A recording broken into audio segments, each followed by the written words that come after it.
Hello guys, welcome to Jupiter classes. आप सभी का स्वागत है। आशा करता हूँ कि आप सभी ठीक होंगे और ये भी आशा करता हूँ कि आपको जो लास्ट जो लेक्चर था हमारा वो अच्छा लगा होगा। आपको वहाँ से जितने भी कंजर्वेशन एक्ट्स हमने डिस्कस किए थे वो आपको समझ आए होंगे। तो ये जो है ये सेकंड पार्ट है कंजर्वेशन एक्ट्स का। हमने 5 कंजर्वेशन एक्ट्स पढ़े थे ना, ओजोन डिप्लीटिंग सब्सटेंसेस तक, यहाँ तक हमने पढ़ा था, है ना। इसके बाद के जो है ये सारे इसी वीडियो में डिस्कस होंगे। तो आइए इन्हें डिस्कस करते हैं। तो जो हमारा अभी का जो पहला जो एक्ट है वो है coastal regulation zone notification 2018। Coastal से आप समझ गए होंगे, कोस्टल का मतलब क्या हुआ। जितने भी एरियाज जो समुद्र के किनारे हैं, सीज के शोर पे जितने भी एरियाज हैं, उनकी रेगुलेशन के लिए, उनकी जितनी भी प्रोटेक्शन है, उनकी इम्प्रूवमेंट के लिए ये नोटिफिकेशन 2018 में जारी की गई थी। ठीक है। It was notified based on the recommendation of Shailesh Nayak committee.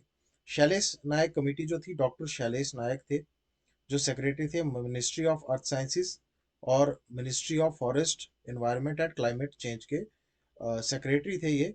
उन्होंने ये कमेटी जो थी ये बनाई थी। 6 मेंबर्स की कमेटी थी ये, 2014 में बनी थी। ठीक है, ये चीज याद रख लेना, इंपॉर्टेंट है, एमसीक्यू बन सकता है इसका। तो इसका मेन मोटिव क्या था कोस्टल रेगुलेशन जोन नोटिफिकेशन 2018 का। इसका मेन मोटिव ये था कि जितने भी सी शोर पे जितने भी गंदगी है, पोल्यूशन है, या जितने भी हैजर्ड्स वहाँ पर क्रिएट हो रहे हैं due to pollution etcetera etcetera, और उसके बाद जितने भी इफेक्ट्स हैं, जैसे ग्लोबल वार्मिंग है, ग्लोबल वार्मिंग की वजह से जो भी इफेक्ट्स हो रहे हैं उनको मिटिगेट करने की कोशिश की जानी चाहिए। ठीक है। या फिर ये जो कोस्टल रेगुलेशन जोन नोटिफिकेशन है, ये वहां पर कोशिश करते हैं उन चीजों को, जितने भी हैजर्ड्स हैं उनको मिटिगेट करने के लिए। जितनी भी बायोडाइवर्सिटी है, जैसे कि एक्वेटिक एनिमल्स हो गए, सीशोर पे रहने वाले जितने भी एनिमल्स हैं, वहाँ पर जो फीड करते हैं जितने भी एनिमल्स, जैसे टर्टल्स हैं, टर्टल्स जो हैं वहाँ पर अंडे देते हैं।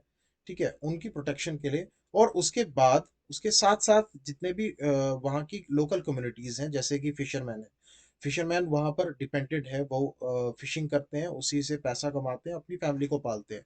तो उनको भी मद्देनजर रखते हुए इस नोटिफिकेशन को जारी किया गया था। इसके 4 जोन्स है इस रेगुलेशन की। तो इनको शॉर्ट फॉर्म में ऐसे लिखा हुआ है, CRZ 1। CRZ 1 में जितने भी मैंग्रोव्स, कोरल रीफ्स हैं, salt marches, turtle nesting grounds हैं, इंटर टाइडल जोन जितने भी हैं, उन चीज़ों को मद्देनजर रखा हुआ है। उसके बाद जो सेकंड जोन है वो है शोर लाइन के क्लोज में जितने भी एरियाज हैं। ठीक है। और जो एरियाज डेवलप हुए भी हैं उनकी बात की जा रही है यहाँ पर।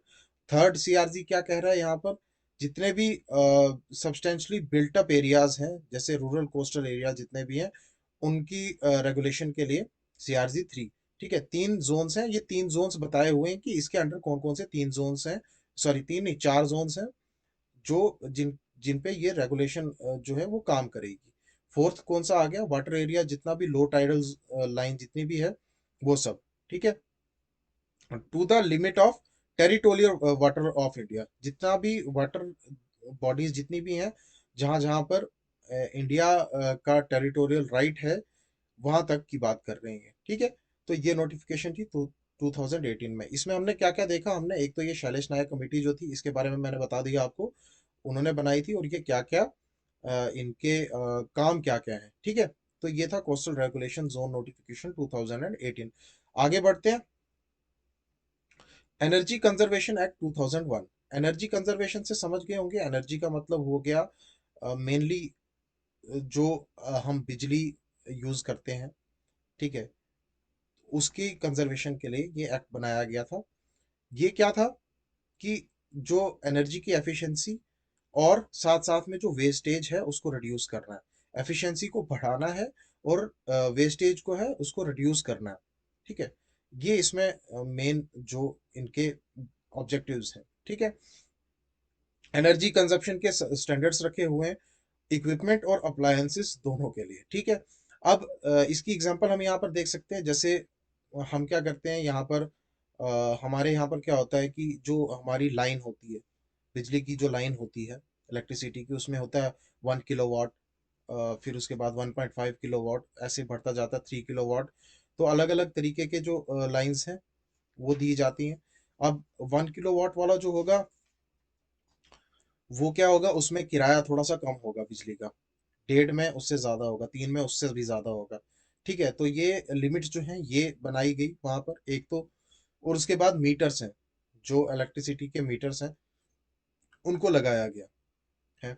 उसके बाद जितने भी अप्लायंसेस हैं, जितने भी, जैसे कि हमारे एलईडी बल्ब्स हैं, उसके बाद हमारे जितने भी नए रेफ्रिजरेटर्स आ रहे हैं, एसीज आ रहे हैं, कूलर्स आ रहे हैं, इन सभी में इन सभी को इस तरीके से मॉडिफाई किया कि ये कंज्यूम, जो एनर्जी कंज्यूम कंजप्शन जितना भी हो वो कम करे। ठीक है, एक आप देखोगे कि आपकी जो इलेक्ट्रिकल अप्लायंसेस जितने भी होंगे उन पे स्टार्स वगैरह दिए होते हैं। ठीक है, तो वो उनको अच्छे से पढ़ना, वहां पर वो उनका बताया जाता है कि कितनी एनर्जी एफिशिएंसी इसमें है और कितना आपका जो भार है बिजली का वो कितना संभाल रहा है वो, और कितना वो बचा रहा है। ठीक है, तो ये कुछ स्टैंडर्ड्स जो थे ये रखे गए थे यहाँ पर। ठीक है, उसके बाद कई सारे स्टैंडर्ड्स रखे गए किसके लिए, कमर्शियल बिल्डिंग्स, जैसे फैक्ट्रीज वगैरह आ गई, या शॉपकीपर्स जो होंगे उनके लिए भी कुछ स्टैंडर्ड्स हैं। ठीक है, उसके बाद घरों के लिए भी स्टैंडर्ड रखे हुए हैं। ऐसा तो नहीं है कि हम अनलिमिटेड बिजली यूज करें, ऐसा भी नहीं होता है। कोई पर्टिकुलर एक पॉइंट दिया होता है, ठीक है, वहीं तक हम बिजली यूज कर सकते हैं, एनर्जी यूज कर सकते हैं। खैर, हमारे यहाँ पर तो बिजली आती ही नहीं, हम यूज ही क्या करेंगे। तो एक स्टैच्यूटरी बॉडी जो थी, bureau of energy efficiency, BEE, ठीक है, ये बनाई गई थी इस एक्ट के अंडर। समझ गए आप, ये तो इजी था, छोटा सा भी है। तो ये एनर्जी कंजर्वेशन एक्ट 2001 है। अच्छा, एनर्जी कंजर्वेशन एक्ट से याद आया, 2001 से अब आपको आपने मेरे ख्याल से डैम्स वगैरह तो पढ़े होंगे, तो वहीं से तो एनर्जी मिलती है, जो बिजली वगैरह मिलती है। तो आपने बताना है, अगर आपके वहां पर कोई डैम है जो इलेक्ट्रिसिटी प्रोड्यूस करता है, तो वो उसका नाम क्या है, एक तो वो, ठीक है, कौन से रिवर पे है, या अगर रिवर की ट्रिब्यूटरी पे है तो वो भी बता दें कौन सी ट्रिब्यूटरी पे है। सबके अपने अपने नाम हैं, और वो कितनी बिजली प्रोड्यूस कर रहा है, कितनी एनर्जी प्रोड्यूस कर रहा है वो। ठीक है, तो ये आपने बताना है। ठीक है, नेक्स्ट आगे देखते हैं, बायोलॉजिकल डाइवर्सिटी एक्ट 2002। ये इंप्लीमेंट किया गया था खासकर की बायोलॉजिकल डाइवर्सिटी को कंजर्व करने के लिए। ठीक है, नागोया प्रोटोकॉल इसका दूसरा नाम है। ठीक है, इसमें क्या क्या चीजें उन्होंने मेन ऑब्जेक्टिव्स क्या क्या रखे थे, एक तो बायोपायरेसी को चेक करना। बायोपायरेसी क्या होती है, बायोकेमिकल्स या नए तरीके के डीएनए जो बनते हैं, हाई यील्डिंग वैरायटीज बनती हैं, उससे जो इफेक्ट पड़ता है, जो ओरिजिनल डीएनए होगा या ओरिजिनल वैरायटी ऑफ प्लांट या एनिमल होगा, उस पे इफेक्ट जो पड़ता है उसको बोलते हैं बायोपायरेसी। ठीक है, ये बायोपायरेसी, अब वो जो इफेक्ट जो पड़ता है उसको मिटिगेट करने के लिए ये बायोलॉजिकल डाइवर्सिटी एक्ट या नागोया प्रोटोकॉल जो है ये इंप्लीमेंट करी गई थी। ठीक है, अब एग्जांपल ले सकते हैं, जैसे हमारे पास शीप हस्बेंड्री होती है। ठीक है, शीप हस्बेंड्री डिपार्टमेंट्स हैं यहाँ पर। उसके बाद और सारे हैं, एग्रीकल्चर डिपार्टमेंट है, हॉर्टिकल्चर डिपार्टमेंट है, एपीकल्चर डिपार्टमेंट है। ये क्या करते हैं, ये नई यील्डिंग वेराइटीज प्रोड्यूस करने की कोशिश करते हैं नए डीएनए से। ये देखते हैं कि किसी शीप में कितना वुल देने की कैपेसिटी है। ठीक है, मीट उसका जो है वो किस तरीके का होगा। ठीक है, जल्दी बड़ी हो जाएगी, कई सारी हो, लेकिन उससे क्या हो रहा है कि जो ओरिजिनल जो वैरायटी होगी उस पे इफेक्ट पड़ता है, कहीं ऐसा ना हो कि वो एक्सटिंक्ट हो जाए। ठीक है, तो इन चीजों को चेक किया जाता है। उसके बाद बायोलॉजिकल डाइवर्सिटी को इम्प्रूव करने के लिए ऑफ कोर्स जितने भी लोकल ग्रोवर्स हैं, जितने भी लोकल ग्रोवर्स होंगे उनको भी चेक करने के लिए। ठीक है, तो इनका 3 टायर स्ट्रक्चर है, सेंटर, स्टेट और लोकल कमेटीज। ठीक है, ये जो सारा अप्रूवल जो है, अप्रूवल या जो इसका कार्यभार जो भी होगा, ये 3 जगहों पे अलग अलग तरीके से बांटा हुआ है। ठीक है, तो ये कहाँ कहाँ पर है, सेंट्रल, स्टेट बोर्ड्स और लोकल कमेटीज। ठीक है, अब इन्होंने क्या क्या सेटअप किया है या करेंगे या कर रहे हैं, तो नेशनल बायोडाइवर्सिटी अथॉरिटी, एनबीए, ये सेंटर की आ गई। स्टेट बायोडाइवर्सिटी बोर्ड्स, ये स्टेट का आ गया, एसबीबीज। एंड बायोडाइवर्सिटी मैनेजमेंट कमेटीज, बीएमसीज, ये लोकल आ गई। ठीक है, ये अंडर किसके काम कर रहे हैं, बायोलॉजिकल डाइवर्सिटी एक्ट के तहत काम कर रहे हैं। ठीक है, तो ये था बायोलॉजिकल डाइवर्सिटी एक्ट 2002। नेक्स्ट आगे बढ़ेंगे। तो ये इंपॉर्टेंट है, थोड़ा सा बड़ा भी है। Scheduled tribes and other traditional forest dwellers, recognition of forest right, इसको फॉरेस्ट राइट एक्ट 2006 भी कहते हैं, या FRA 2006 भी कह सकते हैं। तो इसका मेन जो मकसद है, मेन मकसद इसका ये है कि एक तो जो इकोलॉजिकल बायोडाइवर्सिटी जो है उसको प्रोटेक्ट करना, उसको मैनेज करना, उसको इम्प्रूव करना, और साथ ही साथ जो भी वहां पर ट्राइबल ड्वेलर्स जितने भी हैं, जो ट्राइब्स उस पार्टिकुलर इकोसिस्टम या उस पार्टिकुलर फॉरेस्ट पे डिपेंडेड हैं, ठीक है, for day to day activities या अपना खान पान जो भी है उनका वहीं से होता है, उनको मद्देनजर रखते हुए ये बनाया गया था। ठीक है। तो इसमें मेन मेन क्या था कि उनको फॉरेस्ट राइट वगैरह जो थे, उनके टाइटल राइट्स, वो क्या क्या यूज कर सकते हैं, उनको जमीन देना, एटसेट्रा एटसेट्रा, ये सब था। ठीक है। मिनिस्ट्री ऑफ ट्राइबल अफेयर्स के अंडर ये आता है। ठीक है। Also establishes the responsibility and authority for sustainable use, conservation of biodiversity and maintenance of ecological balance of FDST and OTFD। तो ये सारी चीजें जो ये सस्टेनेबल यूज या कंजर्वेशन ऑफ बायोडाइवर्सिटी है या इकोलॉजिकल बैलेंस को मेंटेन करना है, ये किसका? एक तो ये फॉरेस्ट ड्वेलिंग एसटीज, मतलब फॉरेस्ट ड्वेलिंग शेड्यूल ट्राइब्स और अदर ट्रेडिशनल फॉरेस्ट ड्वेलर्स, इनको मद्देनजर रखते हुए। ठीक है। उसके बाद जो कंजर्वेशन है उसको स्ट्रेंथन करती, क्योंकि एक तो ऐसा हो सकता है कि सैक्रेड ग्रोव्स वहां पर होंगे, वो जो ट्राइब्स होंगी उनकी कोई मान्यता वहां पर होगी, किसी एक पर्टिकुलर देवी देवता को वो मानते होंगे, जिसकी वजह से वो उस फॉरेस्ट को प्रोटेक्ट करना चाहते हैं, वो वहीं पर रहना चाहते हैं। तो उससे क्या होगा, एक तो वो इनडायरेक्टली या डायरेक्टली हम कह सकते हैं वो उसको कंजर्व करने की ही कोशिश कर रहे हैं। ठीक है। बट इसमें क्या है, अब गवर्नमेंट का इंक्लूजन भी है, ये कहने का मतलब है। ठीक है। तो जितनी भी इनजस्टिस उनके साथ होगी, ठीक है, इनजस्टिस का मतलब ये हुआ कि FDST या OTFT जितने भी हैं उनके साथ इनजस्टिस का मतलब क्या है, वहां पर अगर इविक्शन हो रही है, ठीक है, उसके बाद अगर उनकी फोर्स डिस्प्लेसमेंट हो रही है क्योंकि डेवलपमेंटल वर्क होगा या कुछ ना कुछ, तो उसकी वजह से जो भी इनजस्टिस उनके साथ होगी तो उसको सीक करेगी ये सीक करेगा ये एक्ट। ठीक है। अब इसमें चार टाइप ऑफ राइट्स दिए हुए हैं। एक तो टाइटल राइट दिया हुआ है। टाइटल राइट का मतलब कि वहां पर कुछ जो जमीन जो होगी वो उनके उनको दी जाएगी। ये टेम्परेली होती है, 4 हेक्टेयर्स। ठीक है। अब ये 4 हेक्टेयर्स, आप बताओगे कि 4 हेक्टेयर्स में कितने कनाल होते हैं। ठीक है। ओनरशिप राइट्स दिए जाते हैं उनको। ठीक है। अप टू 4 हेक्टेयर्स तक, 4 हेक्टेयर्स तक की जमीन, जिसमें वो अपने एग्रीकल्चरल एक्टिविटीज या ड्वेलिंग एक्टिविटीज जो भी है उनका, वो करेंगे वहां पर। ठीक है। लेकिन ऐसा नहीं है कि वो जो लैंड होगी उसके उसके बाद और एक्स्ट्रा उनको मिलेगा, नहीं। 4 हेक्टेयर्स तक मिलेगी, एक तो वो। और ऐसा नहीं है कि कोई बाहर का इंसान आके, जो पहले बाहर रहता होगा, 15-20 साल से बाहर रह रहा है, और उसके बाद आके वहां पर बताएगा कि मैं इस ट्राइब को बिलोंग करता हूँ, तो उसको वैसा नहीं होगा। ठीक है। जो वहां पर बहुत सदियों से रह रहे हैं वहां पर, उनके लिए है ये। ठीक है। उसके बाद यूज राइट्स दिए हुए हैं इनको। यूज राइट्स किस किस चीज के? Extracting minor forest produce, forest produce का में क्या क्या आता है, मेडिसिनल प्लांट्स आगे, क्योंकि उन्हीं को पता होंगे मेडिसिनल प्लांट्स।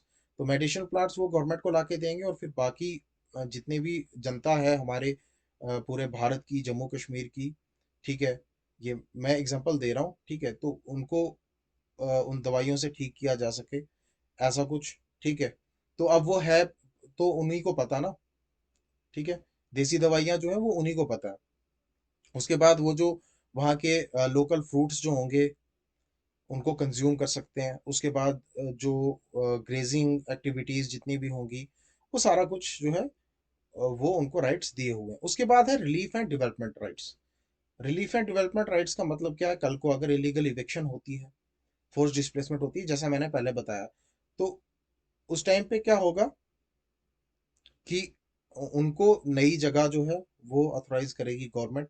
ठीक है। जिस जगह पे वो रह रहे हैं उसके अलावा नई जगह अगर उनकी डिस्प्लेसमेंट होती है, ये है रिलीफ एंड डेवलपमेंट राइट्स। ठीक है। उसके बाद आ गया फॉरेस्ट मैनेजमेंट राइट्स। फॉरेस्ट को मैनेज करने के लिए right to protect, regenerate, conserve और manage any community forest resource. ठीक है। ये सारा कुछ जो राइट है, मैनेज करने का राइट जो है, वो उन्हीं को दिया जाएगा, और वो मैनेज उसको अपने तरीके से, अपने ट्रेडिशनल वे में उसको मैनेज करेंगे। ठीक है। तो ये था हमारा scheduled tribe and other traditional forest dweller act, या जिसको हम फॉरेस्ट राइट एक्ट 2006 भी कहते हैं। नेक्स्ट हमारा क्या है, नेशनल ग्रीन ट्रिब्यूनल। इसको अब हमने एक जुडिशियल वे में समझना है, एक तरीके के कोर्ट समझेंगे हम इसको, ग्रीन ट्रिब्यूनल को। ठीक है, 2010 में ये बना था। रियो समिट जो 1992 में हुई थी, उसका जो मेन जो हाईलाइटेड पॉइंट जो था इंडिया की तरफ से, वो ग्रीन ट्रिब्यूनल था 2010 का। ठीक है, थोड़ा सा इसमें क्या है, जुडिशियल रेमेडी दी हुई है, एडमिनिस्ट्रेटिव रेमेडी दी हुई है for the victim of the pollutants. इसको एग्जांपल में समझ सकते हैं हम, कि अगर मेरा घर है कहीं पर, उसके आसपास कहीं फैक्ट्री है, फैक्ट्री की वजह से एयर पोल्यूशन हो रहा है, क्योंकि स्मोक्स वगैरह जो है वो रिलीज हो रहा है, उसके बाद वाटर पोल्यूशन हो रहा है, केमिकल्स वेस्ट जितना भी है रिलीज हो रहा है वाटर बॉडी में। ठीक है, नॉइज पोल्यूशन हो रहा है, तो उसकी वजह से मेरी हेल्थ पे असर पड़ रहा है।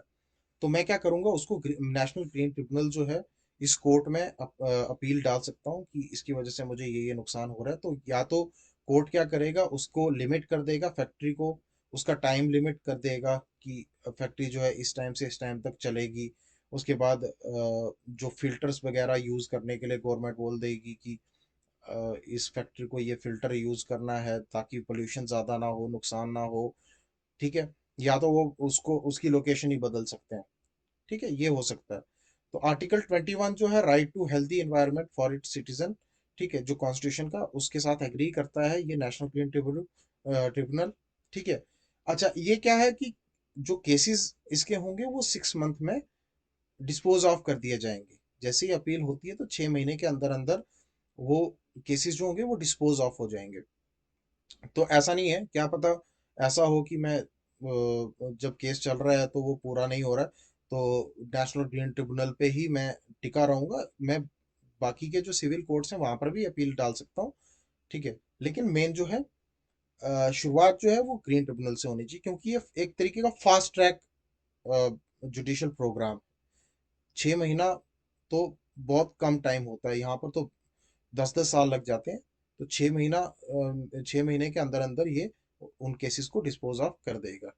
ठीक है, तो 7 एक्ट जो है, water act, water cess act, air act 1981, forest conservation act 1980, environment protection act 1986, public liability insurance act 1991 और बायोलॉजिकल डाइवर्सिटी एक्ट 2002। इन केसेस के अंडर ये एनजीटी जो है, नेशनल ग्रीन ट्रिब्यूनल, ये काम करता है।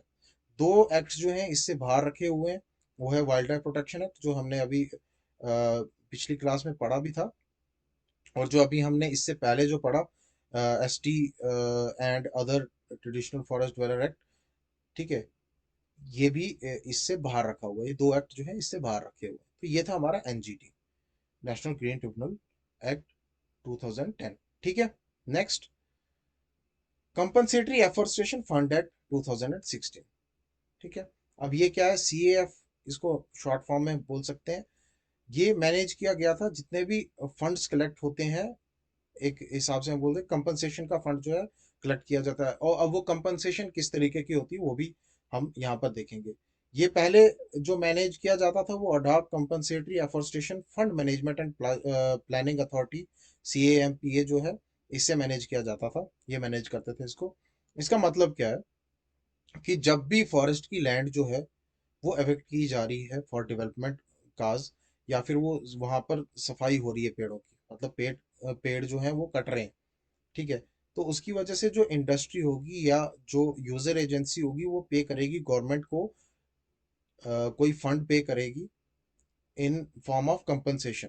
ठीक है, तो ये है कंपनसेटरी अफॉरेस्टेशन इसको कहते हैं। ठीक है, तो अगर कोई प्लेन लैंड है विदाउट ट्रीज, तो जो एरिया जो है उसका सेम अमाउंट जो बनता है उसका वो पे करेगी। अगर, लेकिन अगर वैसी लैंड अवेलेबल नहीं है, तो जो डिग्रेडेड फॉरेस्ट होगा उसका डबल एरिया का जो कंपनसेशन होगा वो देना पड़ेगा यूजर एजेंसी को। ठीक है, तो रूल्स के अकॉर्डिंग 90% जो कंपनसेटरी अफॉरेस्टेशन फंड होगा, उसका जो पैसा होगा, उसका मनी जो होगा, वो स्टेट्स को दिया जाएगा, और 10% जो है वो रिटेन करेगा सेंटर।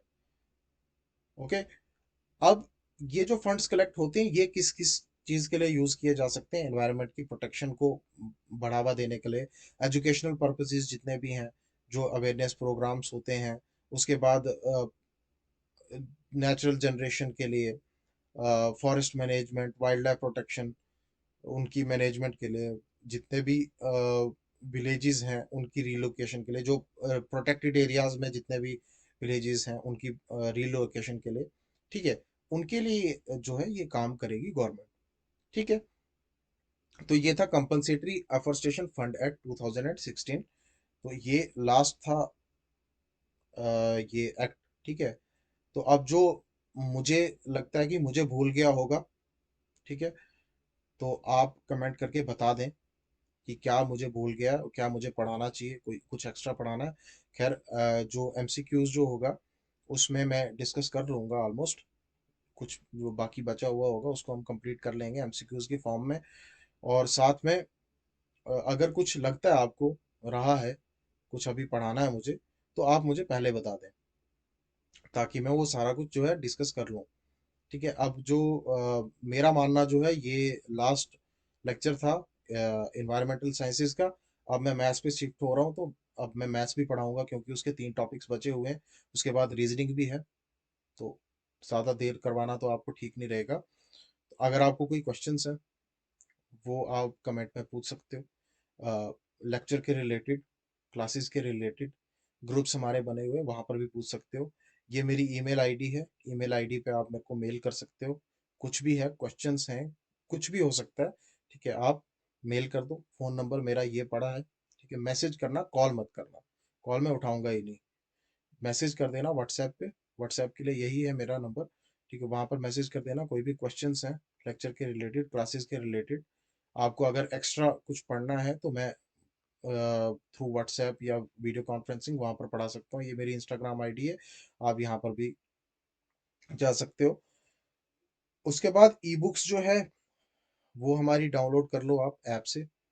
ऐप हमारी प्ले स्टोर पे मिलेगी, जुपिटर क्लासेस की ऐप एक पर्टिकुलर बनी हुई है। वहाँ से ई बुक्स डाउनलोड करो, हमारे मॉक टेस्ट जितने भी होते हैं, अभी तो 3-4 मॉक टेस्ट जो हैं वो और बनने वाले हैं, ठीक है। पूरा एक प्रॉपर मॉक टेस्ट होगा, पूरा जैसा भी आपका पैटर्न है, एग्जाम पैटर्न, वैसे मॉक टेस्ट बनेगा, ठीक है। तो आप सभी सेलेक्ट होने चाहिए, नहीं तो हम नाराज हो जाएंगे, ठीक है। तो तब तक के लिए धन्यवाद, पढ़ते रहिए, खुश रहिए। Thank you so much.